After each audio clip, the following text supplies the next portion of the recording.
Se você está ouvindo os Macabeus, é porque a revolta já começou.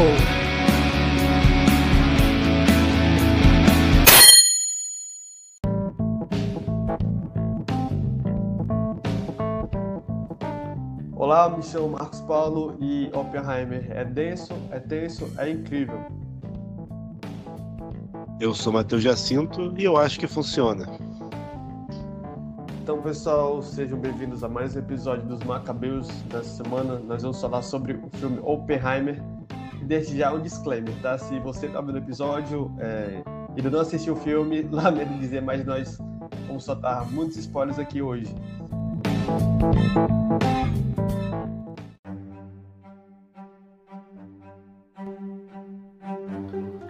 Ajoelhados diante dos túmulos e dos despenhadeiros revolvidos e manchados de sangue, onde jazem os restos de inúmeros seres humanos que tombaram vítimas das batalhas ou dos massacres desumanos, ou presas da fome e da miséria. Em nossas orações, e especialmente no santo sacrifício, lembramos-nos deles e oramos a Jesus Cristo, seu Salvador e seu Juiz. Os que tombaram parecem admoestar os sobreviventes deste conflito desumano e dizer-lhes que os plasmadores e arquitetos de uma Europa nova e melhor surjam de nossos túmulos e da terra sob a qual estamos espalhados, como sementes de trigo, que surja um mundo novo e melhor, baseado no temor filial de Deus, na fidelidade aos seus santos mandamentos, no respeito à dignidade humana e aos direitos comuns de todos os povos e de todos os estados, grandes ou pequenos, fracos ou fortes. Então, Matheus, assim, eu confesso que particularmente eu não sou tão fã de cinema, sabe? Tipo, me lembro que há algum tempo eu já fiz tipo, uma espécie de promessa, tipo, de me esforçar e ir mais pro cinema. E, tipo, eu nunca, nesse tempo, assim, desde 2016 pra cá, quando aconteceu essa situação, eu nunca tinha visto, assim, um filme histórico, né? Já teve vários outros filmes históricos, filmes de guerra e tal, inclusive, mas nunca tinha Sim. parado para assistir um deles. E, assim, nunca tinha me impactado tanto o Ainda Cinema, sabe? Não só pela questão cinematográfica, né? Que o filme do Christopher Nolan é muito bom, ótimo diretor.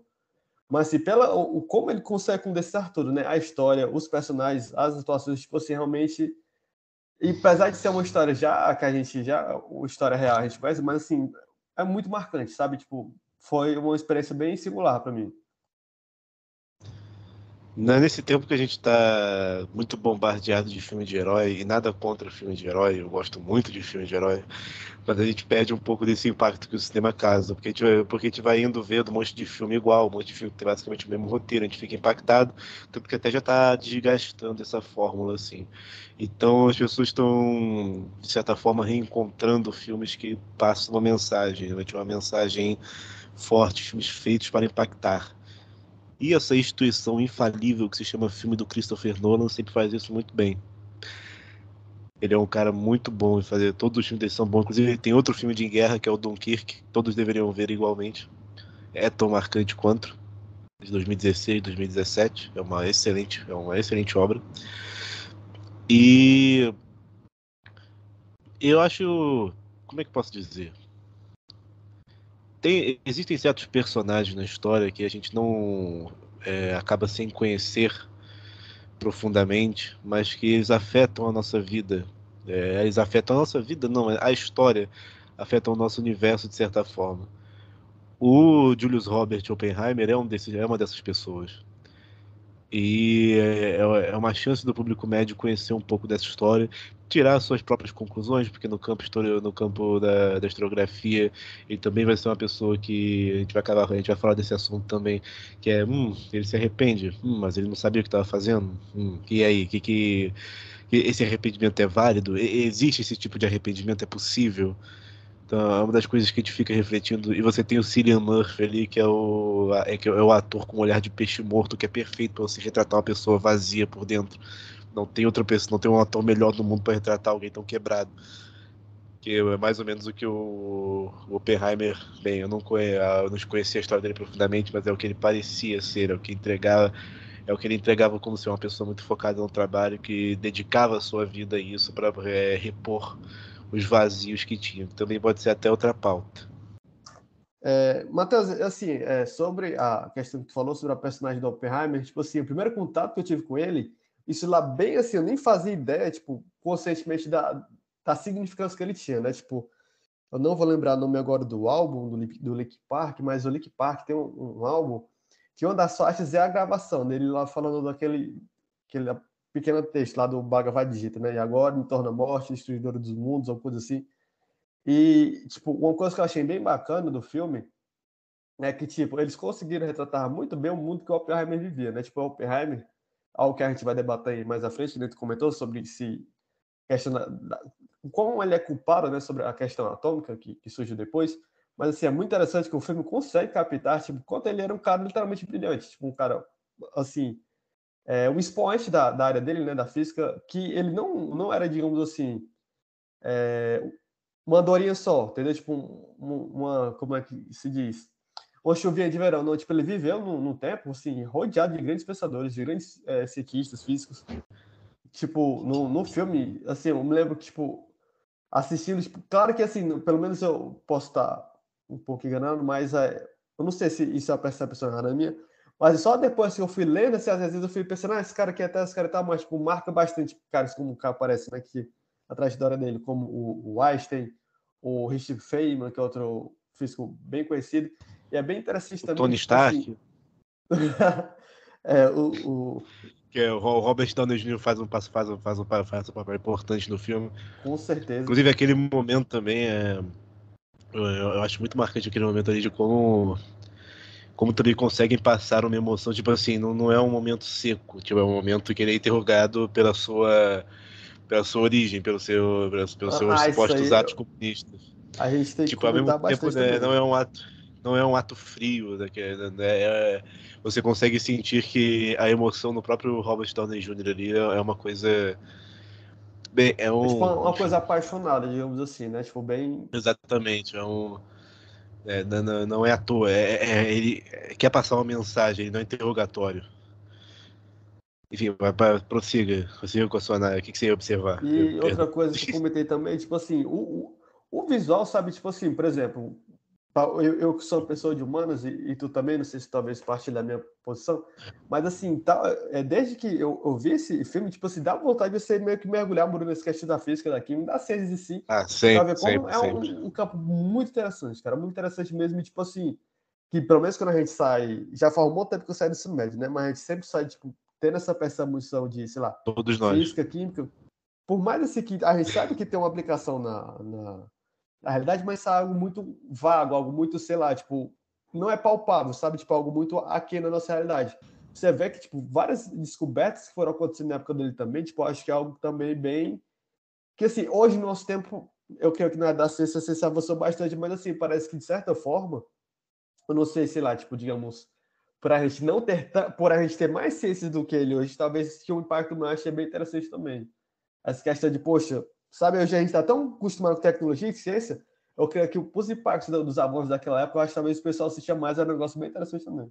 Cara, eu acho fantástico, assim, porque eu sempre fui inapto em matérias de exatas. Eu, no máximo, eu era bom em química orgânica porque não precisava fazer cálculo, era só gravar os esquemas. Então eu fazia um esforço e conseguia fazer.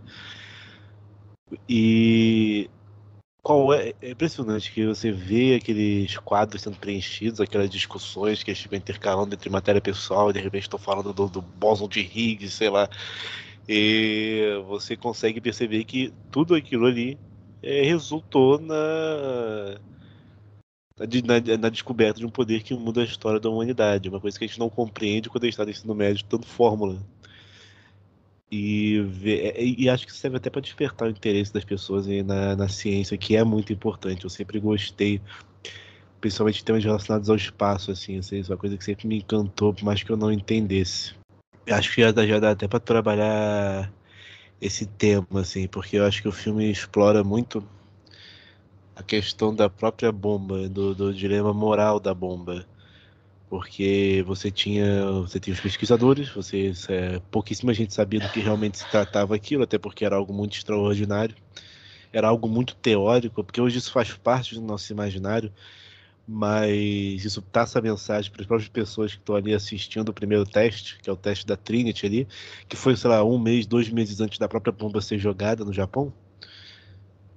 E é um evento que rompe a capacidade das pessoas, espalha aquele sentimento de onipotência, aquele sentimento de caramba, eu sou Deus, assim, é um daqueles momentos que o ser humano ele se sente mais próximo do poder divino, e não da forma boa, mas se sente na capacidade de destruir, se sente na capacidade, é um rompimento de uma barreira muito marcante, porque não existia nada comparável àquilo, né? Você mesmo as bombas, nenhuma bomba de pólvora, não importa quanta pólvora você junte, você teve até uns anos atrás um galpão inteiro de pólvora que explodiu no Líbano Lá em e tem a Beirute, né? gravação, Exatamente. lá em Beirute, e não chega perto do que E o foi a interessante Trinity, que é foi a que aquela primeira, explosão foi a foi bem primeira bomba assustadora, né? atômica. Digamos assim, imagine.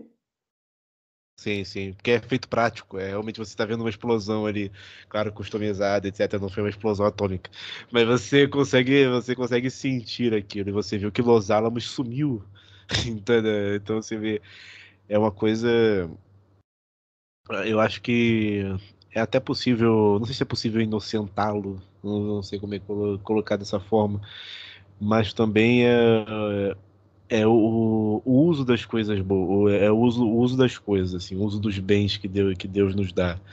Porque, tipo, ele estava fazendo a ciência, ele estava fazendo a profissão dele ali, ele estava em busca de uma energia que também seria fundamental para que muita coisa acontecesse depois com a própria energia nuclear, que trouxe mudanças significativas para a história. Mas ele sabia que estava fazendo uma arma, e acho que até certa ingenuidade ele achar que essa arma não vai ser usada. Mas o imaginário humano, eu acho que ele não havia a capacidade de projetar uma bomba atômica, de projetar todo aquele poder. Então acho que seria possível que ele realmente não cresce que aquilo fosse acontecer. Por mais que ele tenha provado o. É que o filme, graças a Deus, ele não viu a necessidade de mostrar as explosões das cidades, que eu acho que não tem nenhuma necessidade disso. Não é um evento que deva ser lembrado. Mas ele aprova o bombardeio de Nagasaki. Ele não aprova o bombardeio de Hiroshima. Ele acha desnecessário que haja uma segunda vez. Ele lamenta que isso não tenha sido usado nos nazistas. Inclusive, essa leitura, é bom marcar essa radiomensagem do Papa no fim da Guerra da Europa. Ela é 9 de maio, as bombas foram em agosto. Em 9 de maio, a Trinity não tinha nem sido testada ainda. Então, acho que dá para se debater assim, o uso do ser humano, é mais um motivo, é mais um cenário do poder, na mão, que foge a palavra nessa hora, mas é que é o cenário do poder nas mãos do ser humano, sabe? O ser humano vendo o poder, ele quer mostrar que ele tem esse poder, ele não tem ganância em usá-lo. E aí isso é culpa da ciência. Mais ou menos, acho que até a questão que dá até para levar para a inteligência artificial, assim. A inteligência artificial é ruim, ou o que querem usar é o que querem usar a inteligência artificial que vai prejudicar a humanidade? É o tirar empregos com essa inteligência artificial e não gerar novas oportunidades. Acho que acho que cai nessa discussão, cai nesse tema. Matheus, só para a gente fechar essa questão, pelo menos esse primeiro bloco do nosso episódio, uma coisa interessante sobre o filme é que é o seguinte, tipo, como realmente tu falou, o cinema recentemente, de uns 10 anos para cá, no mínimo, ele tá muito pautado em história de super-heróis e tal, tipo assim, é aquela sequência, sei lá, tipo, tá lá o herói, vai acontecer uma coisa, a gente sabe que tem um conflito final com o vilão, isso pode acontecer de diversas formas, né? Às vezes, geralmente, a maioria das vezes, o herói se dá bem e tal.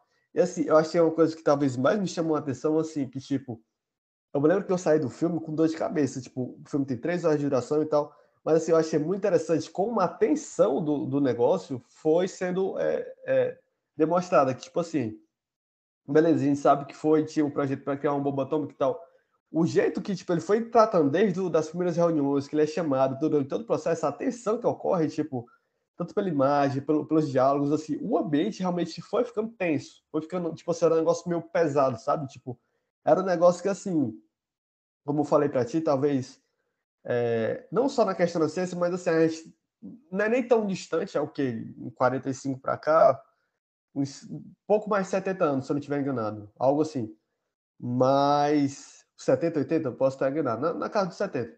Mas assim, a gente talvez não tenha a concepção dos efeitos, assim, tipo, da importância, quando você falou da importância, tipo, literalmente mudou a história.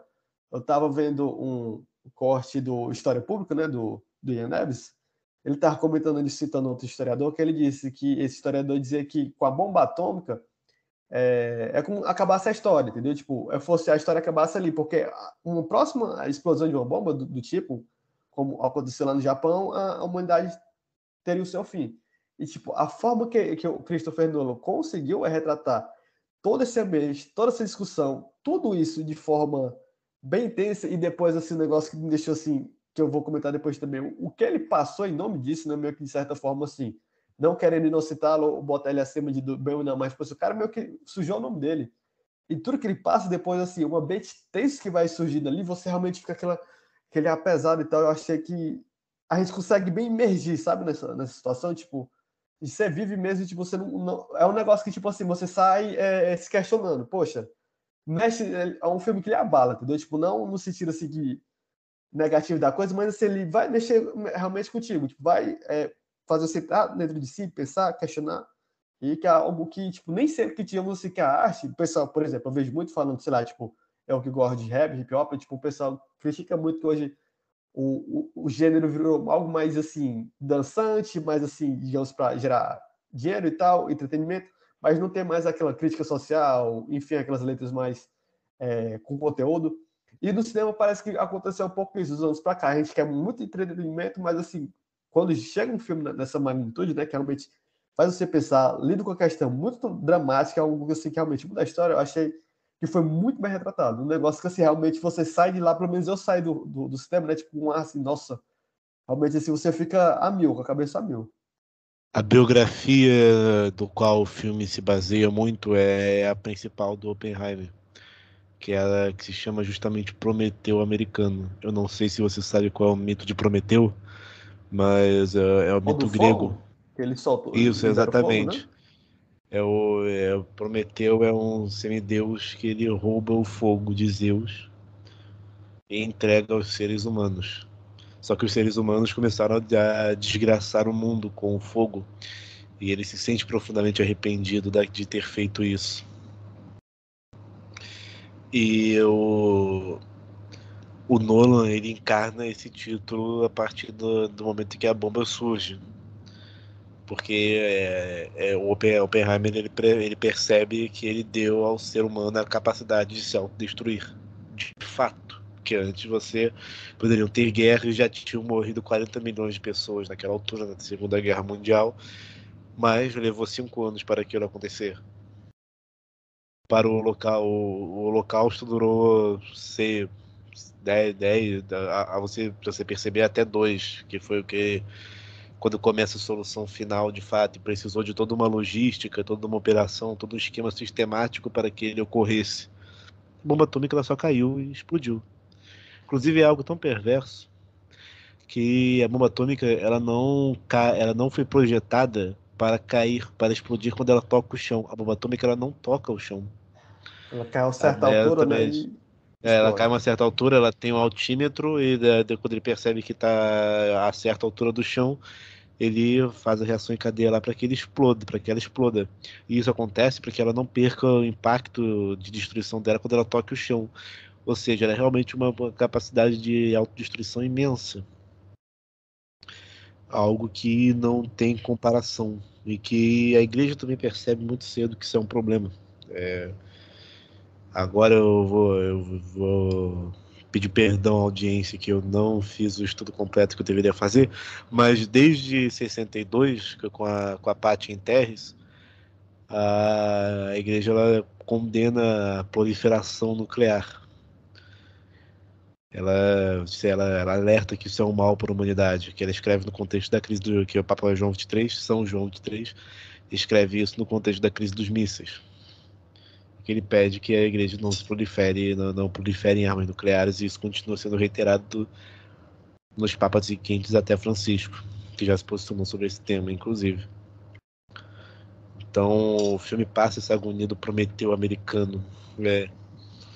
Tipo, agora eu fiz, e agora eu fiz. Eu entreguei ao ser humano a capacidade de destruir. Eu sou a morte, a destruidora de mundos.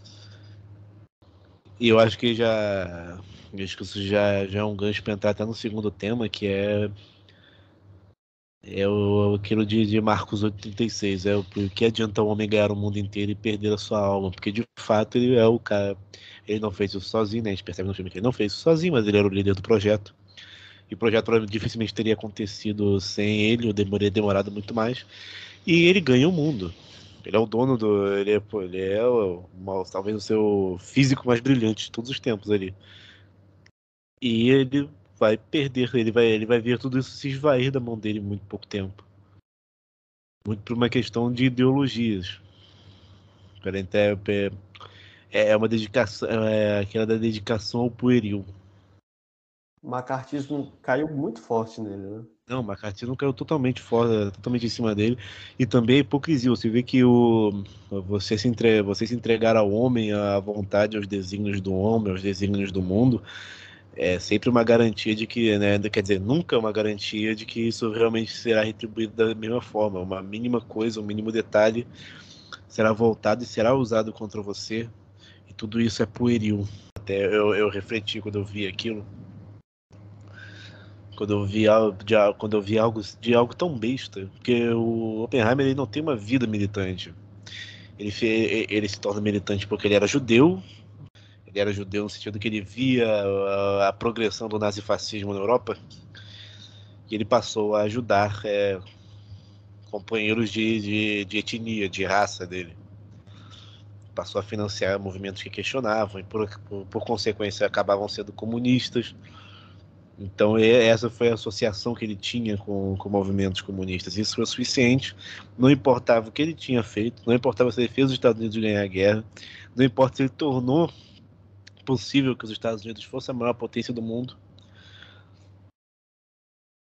Ele continua, ele foi descartado da mesma forma. Ele foi quase extirpado da história. Teve a sua moralidade, teve a sua moral totalmente destruída.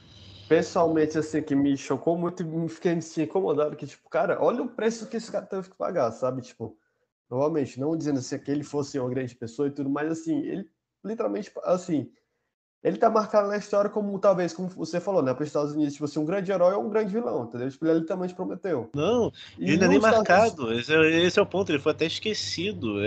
A obsessão ideológica fez com que ele fosse apagado da existência. E assim, fizeram um sacanagem enorme com o cara, pra falar o mínimo, horrível. Ao mesmo tempo que sustentaram cientistas nazistas depois, trouxeram... Exatamente, isso é fato. E chegaram à Lua através deles e também os descartaram depois da mesma forma.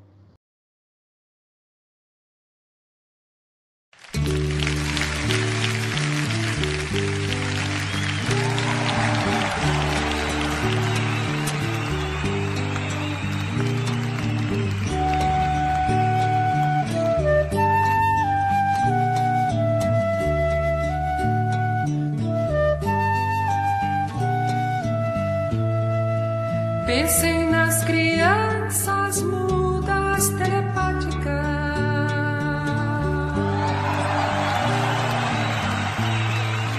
Pensem nas meninas cegas inexatas.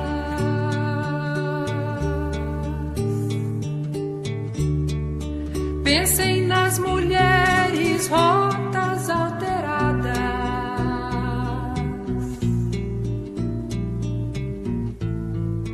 Pensem nas feridas como rosas cálidas.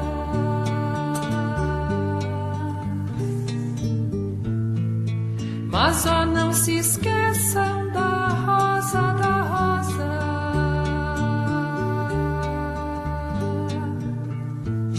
da rosa de Hiroshima. Hiroshima, rosa hereditária.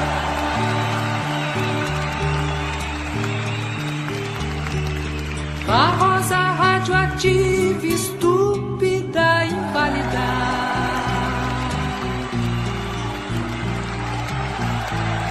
A rosa com cirrose, a anti-rosa atômica.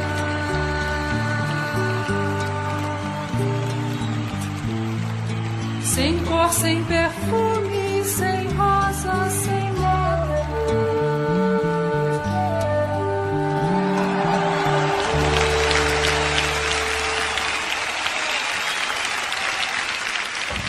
Pronto, essa foi a música do episódio de hoje. E, Matheus, uma coisa que a gente... que, assim, não dá para descartar, tipo, em tudo que a gente faz, no mais contexto de guerra, é a moralidade das coisas, né? Tipo, é uma grande questão que não só o filme, mas, assim, as próprias... acho que você leu, eu não cheguei a ler, eu li outra, tipo, acho que era mais voltado para nível escolar, não lembro nem quem fez, mas achei muito bacana.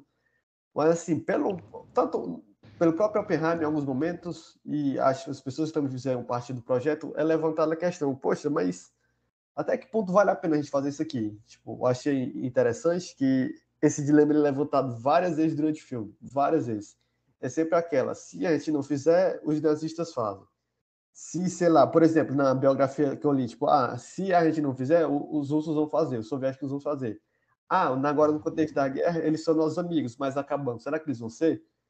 E ainda depois vai chegar a outra questão, né? Poxa, o Japão não vai se render. Será que nessa biografia que eu li, tipo, é até feita sugestão, algumas pessoas sugerem que, tipo, a bomba fosse testada em outro local, sem ser solo japonês, e dizer, ó, isso aqui é o nosso poder. Se você não se render, a gente faz agora, entendeu? Tipo, e mesmo se essa ideia é descartada, fica muito forte essa coisa. A gente faz ou não faz? Até que ponto tá certo, entendeu? Tipo, e realmente fica muito esse debate, né? Tipo, acho que o pessoal das ciências humanas, da história, até hoje debate. Poxa, realmente será que precisava chegar a jogar essas duas bombas no Japão e tal? E assim, será que realmente precisaria dar a bomba para realmente chegar a um ponto final? Dizem, né, que o Japão não se renderia, mas é um debate muito claro. Tipo assim, não se renderia, ok, mas assim, realmente para terminar a guerra, a gente precisaria dessa bomba? Assim, como a gente estava comentando aqui, o pessoal do projeto, assim, passado o tempo, já tinha dimensão, poxa, isso aqui vai ser um negócio que vai mudar literalmente toda a história. Só que as circunstâncias que a gente está vivendo agora, que nem você falou, né, tipo, a guerra termina em maio, a rádio mensagem do Papo 12 é do dia 9 de maio, dia 8 a guerra na Europa termina, a Alemanha se rende e o fim da guerra da Europa é decretado. Será que mesmo se a gente precisa de um negócio tão devastador desse fato para acabar com a guerra lá no Pacífico, eu acho um ponto interessante a gente debater também. Não, é porque a questão é preciso enxergar a bomba atômica. Eu acho que o filme contribui muito para que isso seja difundido, de que ela não é uma questão não era uma questão militar, no sentido que ela não era uma questão, precisamos dela para encerrar a guerra. Não, era uma questão para mostrar a posição dos Estados Unidos no mundo. Os Estados Unidos, ele financia a construção de uma bomba atômica para que ele permaneça como potência. Os Estados Unidos, ele abre mão de ter do seu protecionismo econômico e permite que suas fábricas vão à China para que elas continuem existindo, para que elas continuem tendo acesso à mão de obra barata e continuem produzindo para o mundo. Os Estados Unidos, ele se lança ao espaço porque ele não poderia ser capaz de permitir que outra potência o fizesse, porque a fez primeiro. A União Soviética, ela foi primeira ao espaço. E logo depois os Estados Unidos anuncia que vai à Lua. Ele joga primeiro a União Soviética botou um satélite em órbita da Terra, esse satélite caiu em 2 dias, sei lá, e eles falaram, não, vamos ter que ir para a Lua para mostrar a nossa capacidade. Então a escolha de jogar não só uma, mas 2 vezes bombas no Japão, isso considerando que já não existia quase, tipo, Tóquio já era uma cidade que já tinha virado poeira, né, de tanto bombardeio que já tinha acontecido lá. Você pega as fotos de Tóquio, já não há quase prédios, as pessoas já estavam arrasadas. As grandes cidades do Japão já estavam arrasadas àquele nível de guerra. Mesmo assim, eles não haviam se rendido. E talvez eles se rendessem depois. Mas mas é aquilo, quando a gente está trabalhando em história, a gente não sabe. A gente não tem cis, a gente trabalha com as fontes e com as coisas que aconteceram, de fato. Mas os soviéticos haviam tomado toda a parte continental da Ásia já não havia resistência japonesa lá. Então, talvez uma invasão terrestre ao Japão teria custado muitas vidas, porque de fato o Japão não retrocedeu, ele não recuou. Mas os Estados Unidos ele faz escolhas muito sensíveis, de atacar duas cidades que não eram cidades militares, apesar de que eram cidades portuárias, mas não havia posições militares ali. Eram cidades que ainda estavam vivendo como civis, de certa forma. E existe até é muito comum que você veja circule na internet em páginas de história, principalmente tradicionalistas ou olavistas, assim, e você veja que o presidente maçom dos Estados Unidos escolheu as duas cidades mais católicas do Japão para jogar uma bomba atômica. Isso não necessariamente é verdade, assim. De fato, Nagasaki era uma cidade muito, muito católica, é de onde você tem os 26 mártires do Japão, que a gente celebra Inclusive, é de no lá dia 5 de fevereiro. São Maximiliano Kolbe. Eu ia falar seja palestino, mas confundi. São Maximiliano Kolbe viveu lá, né, inclusive. Sim, São Maximiliano Kolbe, ele faz a primeira missão da sua ordem, que eram os franciscanos conventuais, ele faz no Japão, ele vai até o Japão, ele vive alguns anos lá, ele funda uma cidade da Imaculada, assim como ele fundou na Polônia, que era um centro de difusão da doutrina católica, da devoção mariana, ele funda em Nagasaki, em Nagasaki, e essa cidade ela continua lá até hoje, ela não foi destruída pela bomba, porque ela estava atrás de... Olha só, ela não foi destruída pela bomba porque ela estava atrás de um morro, uma posição geográfica, o impacto não atingiu ela tanto assim. Então, de fato, você tem um impacto sobre a comunidade católica muito grande no Japão, uma comunidade que era crescente, uma comunidade que era pujante, e que hoje já não é tanto assim, não é uma comunidade que se reconstruiu, é muito sustentada por brasileiros hoje no Japão. Então, de fato, sente-se muito a nível da nossa comunidade de fé, da nossa igreja católica, os bombardeios nucleares. E a igreja sempre tem uma posição contra a proliferação nuclear, ainda que de certa forma ela promova uma paz, que de fato as grandes potências entraram muito menos em guerra, na verdade não entraram em guerra nenhuma entre si, desde a existência da bomba atômica. De certa forma, há essa teoria de que ela garante uma certa paz, de que ela dá um fim à história da humanidade, de que a partir daqui, se entrarem em guerra, as coisas vão se prejudicar. Mas, de certa forma, ela não traz a paz, porque a guerra se dissolve para os países menos desfavorecidos. As potências continuam guerreando e financiando guerras contra povos que já não têm a capacidade de se defender. E você percebe que, por exemplo, um país como a Coreia do Norte ela se torna muito mais autônoma quando ela consegue a bomba atômica. Ela já não está sujeita à mesma pressão internacional que outros países possuem. O Irã está passando pela mesma coisa. Mas a questão é que é importante ter isso em mente, que a bomba atômica ela não é uma questão militar.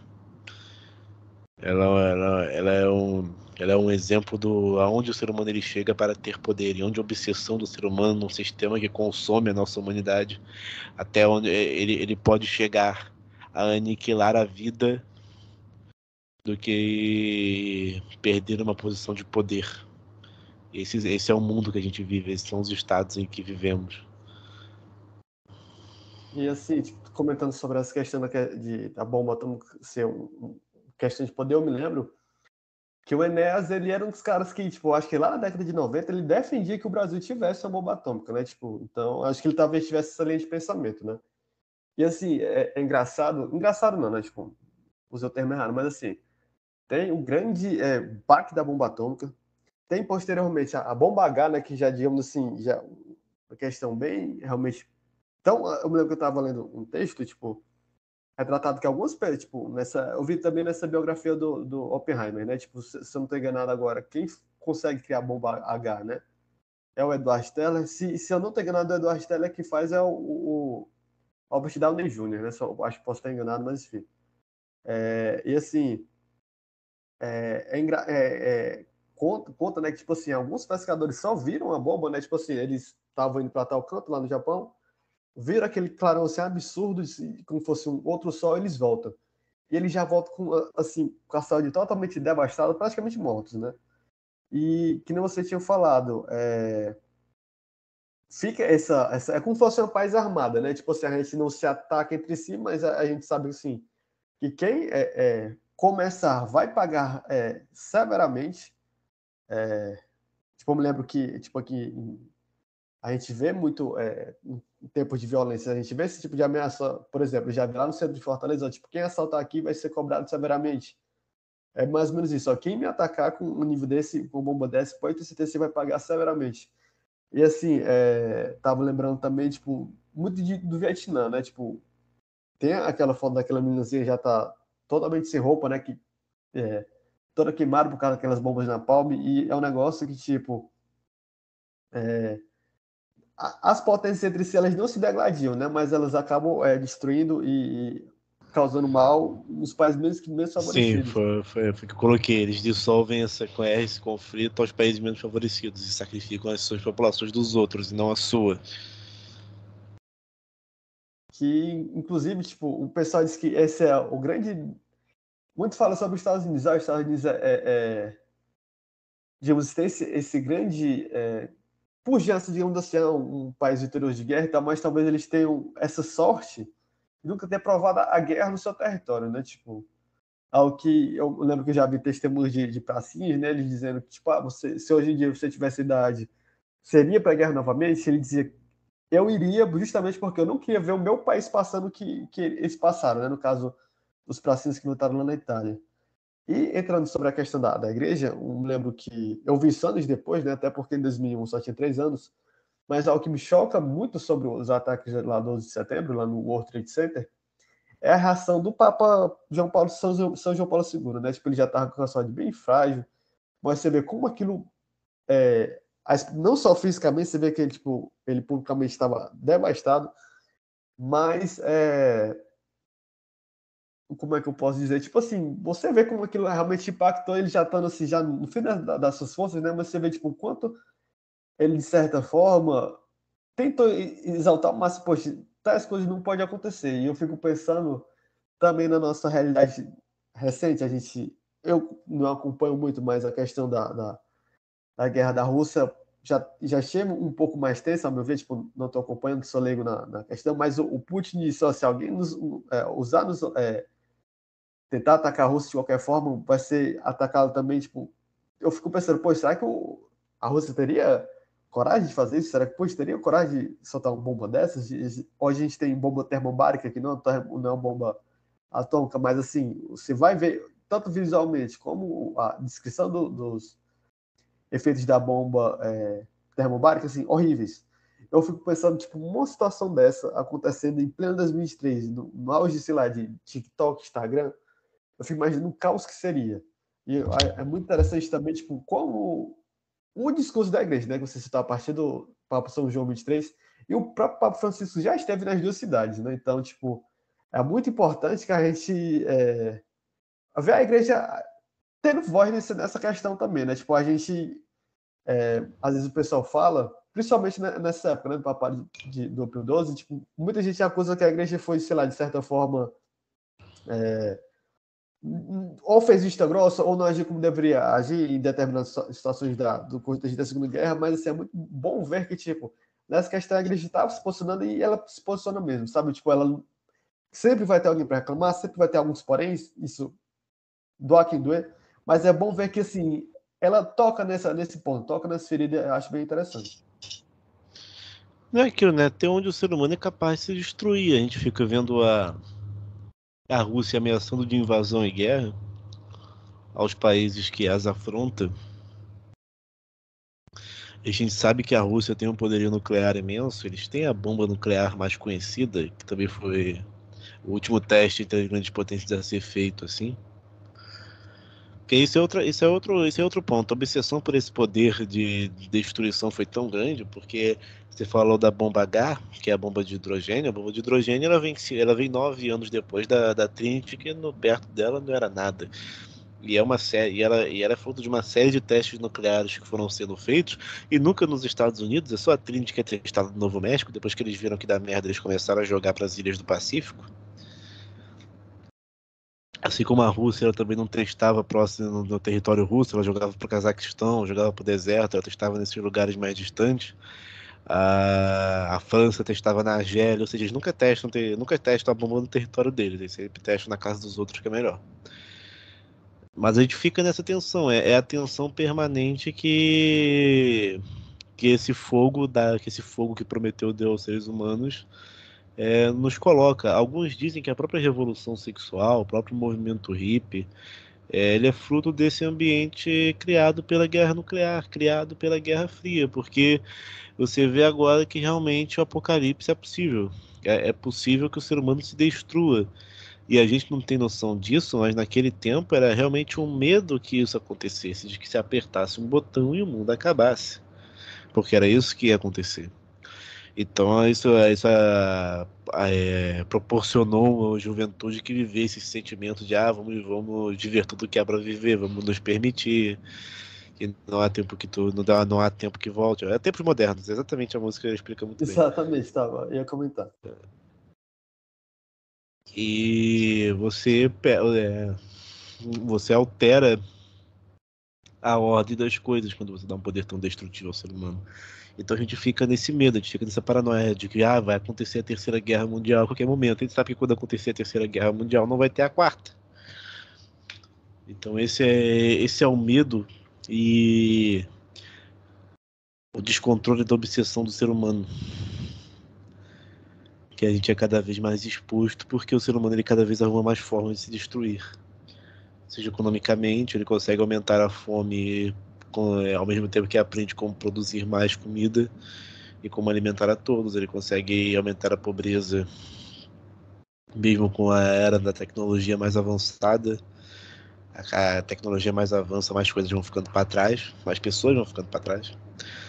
Então a gente vive nessa era dos contraditórios. O ser humano tem a forma de energia mais poderosa e ela usa em bombas.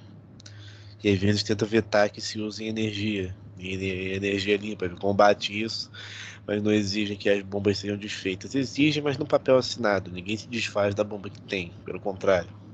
Matheus, a gente está caminhando para o fim do nosso episódio e a gente já está, digamos assim, nesse novo dilema, né? Tipo, a gente viu o drama do século XX e a gente está nessa, digamos, nessa nova realidade, né? Tipo, como tu falou lá no começo sobre a inteligência artificial, tipo, é comentado, né? Tipo, até que ponto essa inteligência vai ser positiva?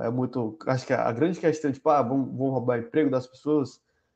Assim, sobre a questão atômica, tipo, qual seria a nova pergunta? Tipo assim, poxa, tipo, a gente já viu que digamos assim, não é um passado tão antigo, né? Tipo, algo que tá muito recente na nossa vida, tipo assim, é uma tensão, é uma possibilidade que, tipo, vai existir pro resto da vida.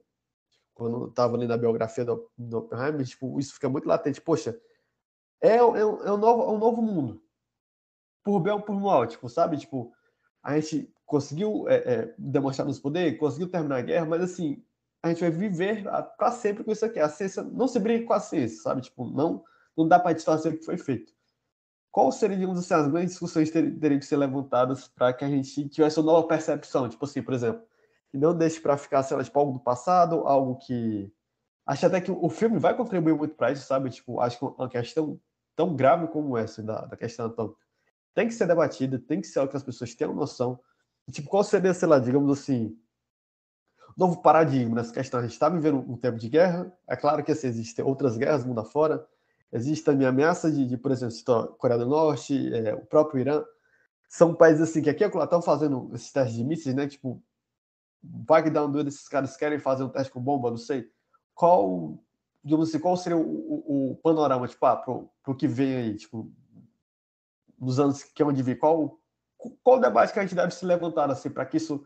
Eu creio que o filme contribuiu, mas assim, como é que a gente deve se posicionar, falar sobre como é que a gente pode tocar realmente, sabe, na ferida, sabe? Não deixar isso cair no esquecimento e realmente conscientizar o maior número de pessoas possível, né? Não só no sentido assim, falando mais amplamente, mas até como igreja mesmo. A igreja sempre vai se posicionar, a gente sabe disso, o Papa Francisco já fez isso muito bem nesse ponto, como já falei, já visitou Hiroshima, Nagasaki.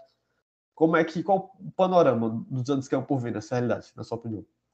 A grande questão, eu acho que é o ser humano ele aprender a lidar com o fogo.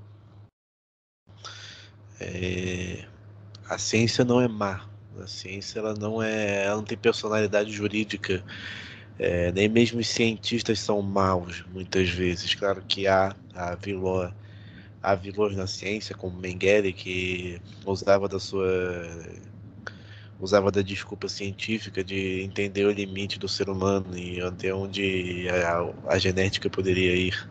E utilizava de seres humanos para isso, em torturas, em pseudociência, e há pessoas que usam disso para o mal até hoje, mas a ciência ela não tem personalidade própria. Ela não é má, ela não é uma vilã. Os átomos não são inimigos. Se eles cortam e se explodem, eles não escolheram ser assim. E se o ser humano descobriu isso, também é uma dádiva do ser humano,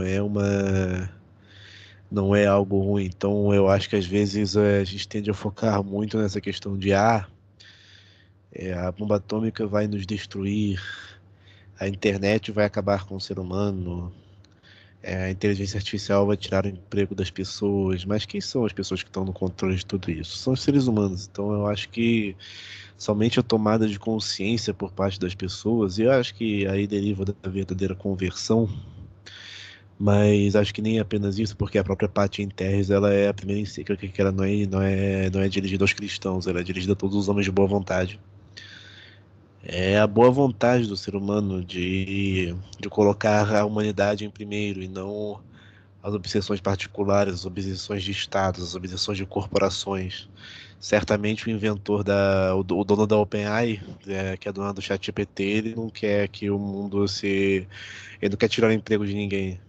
Ele não quer que ninguém seja excluído, ele não quer que ninguém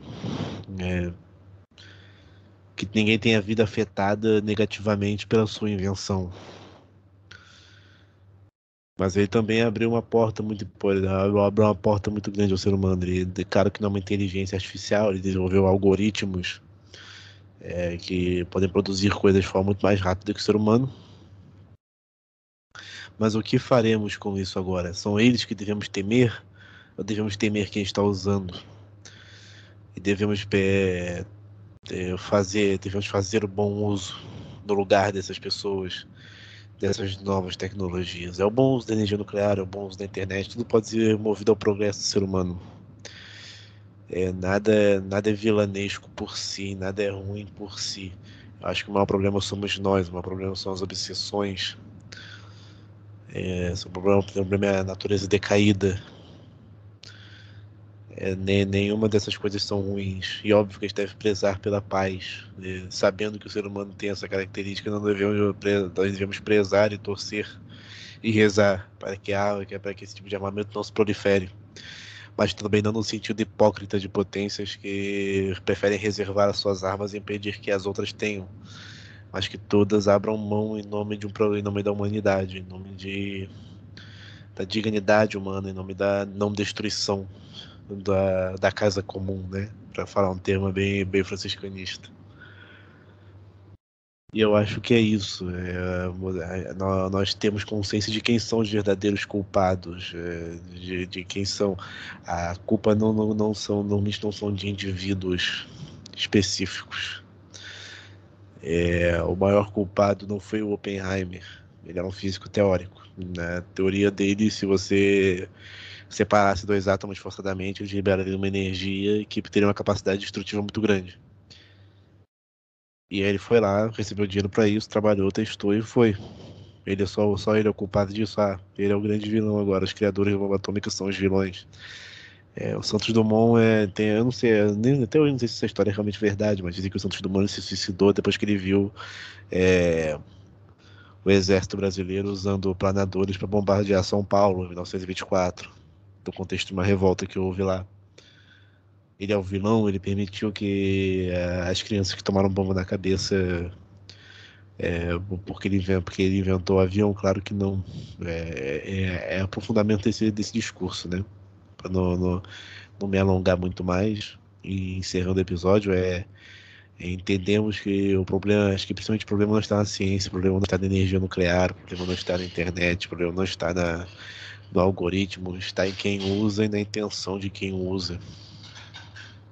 E por isso nós temos que seguir na construção de um mundo mais justo, em que as coisas se voltem para a dignidade humana e não para a destruição humana. Pessoal, esse foi o episódio de hoje. E só para encerrar, um pequeno comentário. O Robert Downey Jr. ele não faz o Edward Teller, né? Que faz o papel do Teller, construiu a bomba H, é o Ben Saft. Então, se você quiser tiver uma experiência tão marcante com o cinema, vá assistir Oppenheimer. É um filme que vai render muito, não só pela sua riqueza cinematográfica, mas com certeza você vai ser outra pessoa, sabe? Somente vai literalmente ser outra e com certeza vai enriquecer demais o debate público sobre o tema. É isso. Você acabou de ouvir Os Macabeus, seu podcast semanal católico, fugindo do fundamentalismo e trazendo com leveza reflexões teológicas, políticas e históricas. Vem com a gente, porque a revolta já começou.